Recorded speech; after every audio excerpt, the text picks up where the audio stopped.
Welcome back into my channel, friends, and in this video I am going to tell you quickly how to translate from any unknown language to your known language. Suppose English your known language or Hindi your known language, then how can you translate from that language to your known language if the things are written on the picture, on the wall, anything.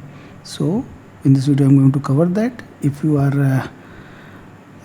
If you like the video, please consider to subscribe this channel. So not wasting much of your time, just tap on this or open Google and then tap on this. So when we tap, it will open. Now go to the translate, and from here it will ask something, or just tap on here. Suppose this is what already it has been translated. From here you can see we can select the language in which we want to get the translation. So Telugu, from Telugu it will automatically detect the original language, and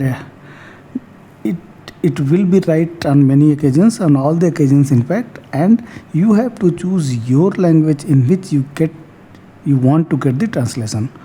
So this is what I wanted to tell you in this video. If you like the video, please consider to subscribe this channel. Thank you very much.